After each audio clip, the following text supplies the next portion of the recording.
Writer and curator Alistair Hicks joins me from Paris.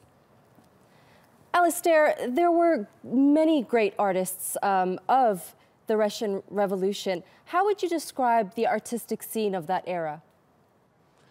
I think it's one of great excitement. You have to remember that quite a large number of the intellectuals of Russia had had the tradition of always going away and fleeing the Tsar and thinking in other countries. So when 1917 came and the revolution came, there was a feeling of great excitement, of great freedom, and that they felt they were in tune and at the avant-garde of the revolution.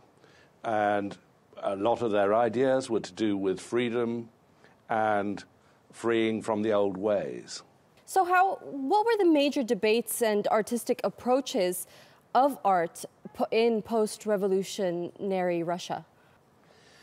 Well, one of the things that was very interesting is you don't just have the great male names like Malevich and Kandinsky and Tatlin and Kandinsky, but you have lots of almost equal number of women artists leading, like Popova, Stepanova, Goncharova.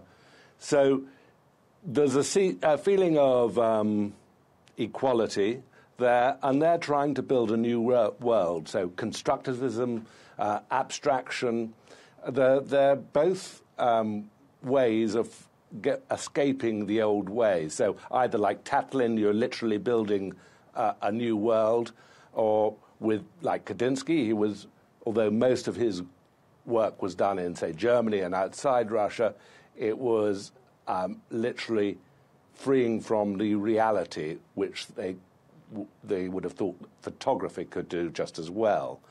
But one of I suppose, the greatest sadnesses was that you have a lot of these great women artists and a lot of artists trying to make art more accessible, more democratic, and because the communism became just like another fascist regime, you get them being snuffed out, these wonderful ideas to apply everything into craft, to try and include everyone, to make everything more democratic. Eventually, it's one of the biggest tragedies. So the legacy, for my mind, is much delayed because of the split.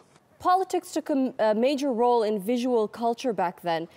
Do you think this has a long-term influence on the works of artists? My feeling is that people like Malevich has got the greatest legacy, as opposed to Kandinsky and Mondrian who were in the West, because Malevich had a certain friction in his abstraction, a sort of storytelling element.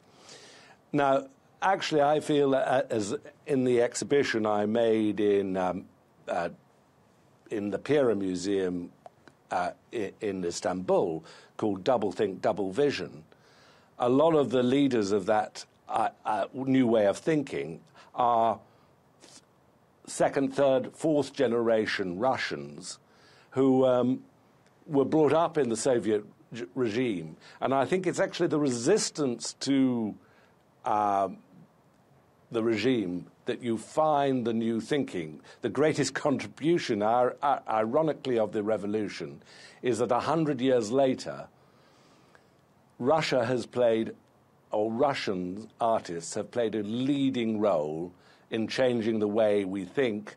So double think, double vision, and it's a mixture of vision, images, and text.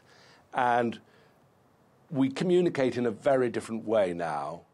Yes, that's a great note to leave off on. Thank you so much, Alistair, for joining us on Showcase today.